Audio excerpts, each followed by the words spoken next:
If you have a soft approach because you're worried you're going to run off people, because you're worried about sounding pushy or worried about being convincing, then you need to get yourself back in touch with your belief.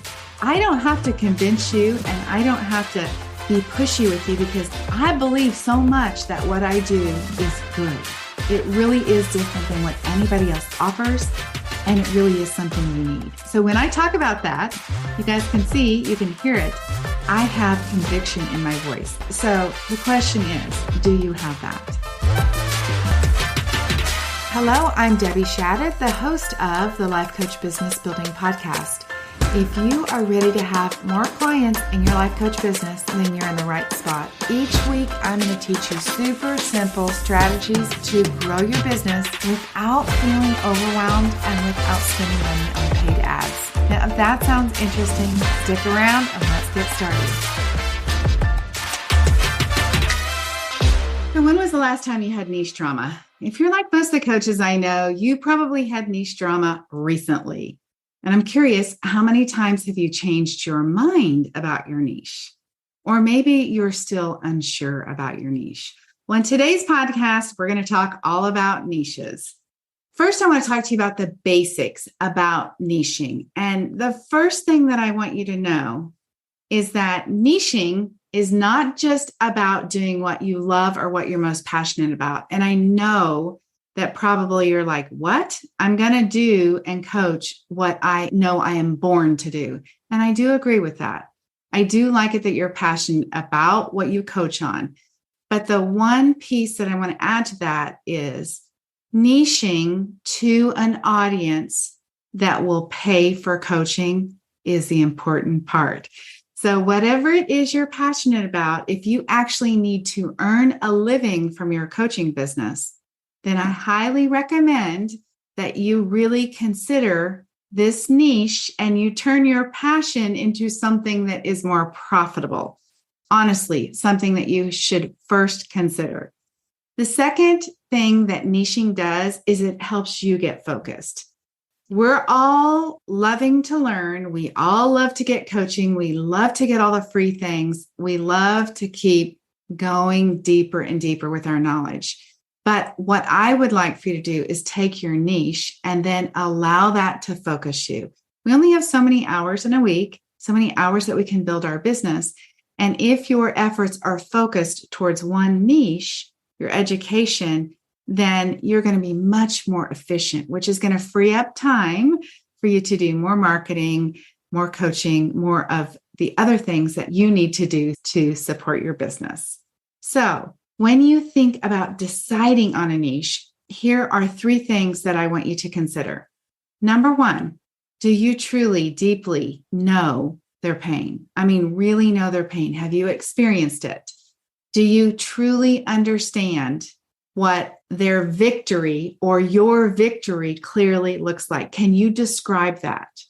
Do you have stories that are connection points to the niche that you have, to the pain, connecting you to the pain, connecting them to the pain, having a story that connects to the pain? And do you have the same for victory?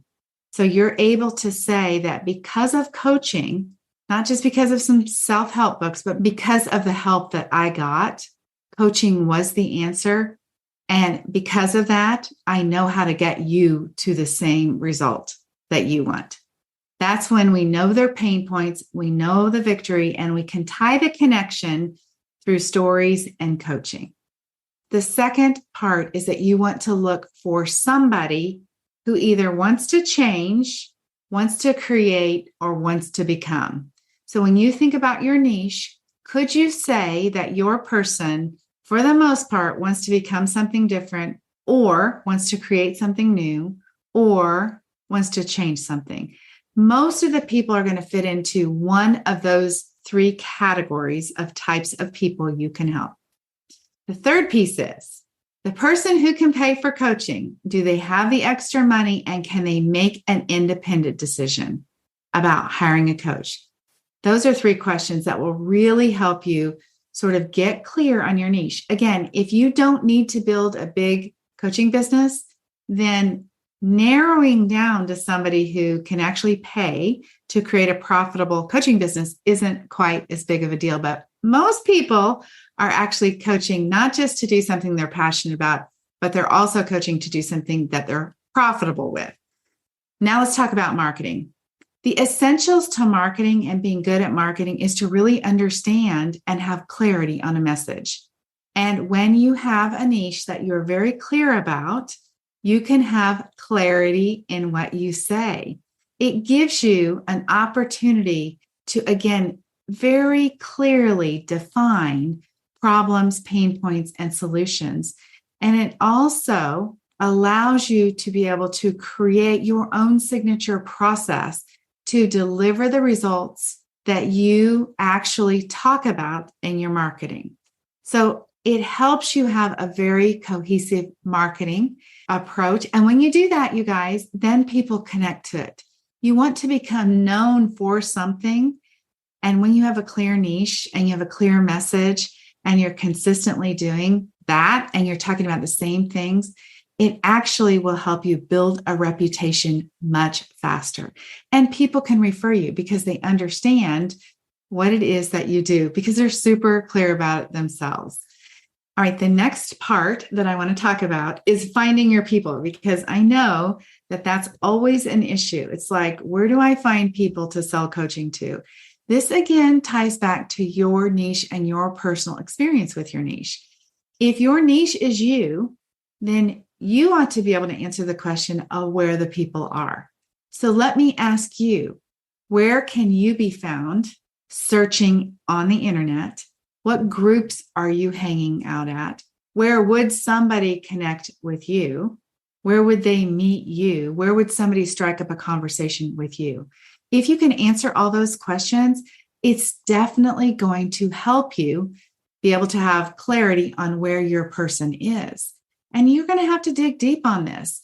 When you come up with an answer yourself for like, I don't go anywhere, like I'm a homebody, that's not good enough. You're going to have to say to yourself, no, wait, if I was going to go somewhere, where would somebody like me with my particular problem or with my particular issue, where would I be hanging out? When you start thinking about where your person might be hanging out and you don't have answers for it, it also might cause you to decide to narrow your niche further. And you're going to find out probably that it's helpful if you do that. One of the things that I talk about is that I want somebody to raise their hand and say, oh my gosh, she is talking to me. Like this lady understands me. And the reason they do that is because they're so clear about what you're talking about. So should you narrow your niche even further? I'm going to bet if you and I had a conversation, the answer is yes. How do you do that? You narrow it by either age, by economic status, by problem, by type of career, by religion, by the feeling that they most commonly experience, by their relationship status. Like you could go all the way through many areas of their life and be able to narrow it even further. Now, I'm going to give you a quick example. I had somebody that was going to coach around spirituality, and I suggested to her that she narrow her niche down to, like, spirituality is very broad. And if we're going to call in women to come and have some coaching over spirituality, then what we need to know is spirituality over what? And she was really resistant to determining a niche. And one of the reasons was because she was a former Catholic. And I said to her, okay, that's a niche. That's just an example. She was somebody who had left the Catholic faith. And so if you are speaking to a general audience, she wanted to have people who had faith, but not any one particular faith. Part of her story is that she is somebody who has left the Catholic faith. Now, I'm not encouraging that, but I'm just using that as an example of how you would speak to somebody a little bit more clearly. And I want you to be careful, because one of the things that you might tell yourself is that if you narrow down your niche, that there might not be enough people. You don't want to cut out people, right? I'm sure you've said that to yourself. And the deal is that there are so many people that are just like you in the niche you're talking about.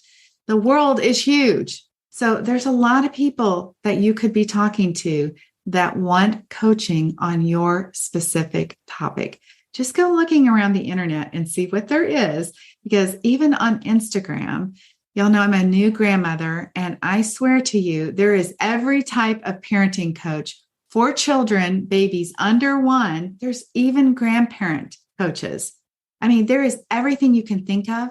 And these women have huge followings. So there's an opportunity for every kind of niche, every kind of eating for a baby. I mean, I'm not kidding. Sleeping coaches, you name it. Maybe you know this if you're a grandparent too, or if you have a little one at home. So narrowing it down actually is better. And will you miss out on some people? Maybe. But I can also tell you that over the years that I've had a very clear niche, I still have today.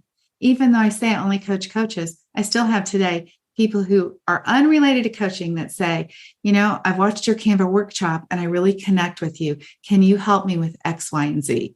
So people will, outside of your niche, still connect with you. All right. What if your niche is not producing the results that you want? Now, if you have gone through this and you know that you meet the criteria all the way along, you know that you're clear about this, you know people will pay, you know that your marketing is good, then I want you to check in with your conviction about your coaching, because I'm going to guess that that actually is the problem. What I find is that so often it takes people several months, actually, maybe 3-4 months of really working on their business, marketing it, talking about their coaching, doing some coaching to really build up conviction. So what is the difference in me today compared to the me, I don't know, a couple of years ago? Is today I'm completely sure, like, you're crazy not to work with me. I know what I'm doing, and I know for sure what I'm doing is the best. I know what I offer that no other coaches offer. That same conviction, you guys, is the way you have to talk about your own business. So if you have a soft approach because you're worried you're going to run off people, because you're worried about sounding pushy or worried about being convincing, then you need to get yourself back in touch with your belief. I don't have to convince you, and I don't have to be pushy with you, because I believe so much that what I do is good. It really is different than what anybody else offers, and it really is something you need. So when I talk about that, you guys can see, you can hear it. I have conviction in my voice. So the question is, do you have that? And I'm going to guess that if your niche is not working, and if you're consistently marketing, and if you've got your message right, that this conviction is a missing piece. Oftentimes, coaches come to me and they're looking for one more answer of how to do the marketing, one more place. Like, can you review my message? And I do all of that. But so often it just boils down to confidence, self-confidence in their ability to solve a problem, in their belief about themselves, in the belief that they're worth money. So check in with yourself. All right. That is what you need to know about niche. Now, I want to encourage you to look at your niche. Make sure it's a money-making niche. Make sure that you're super clearly communicating it. And then check in with your conviction about it and work on the belief that what you have is irresistible, and it will be. All right, you guys, have an amazing week. I'll talk to you very soon. Bye-bye.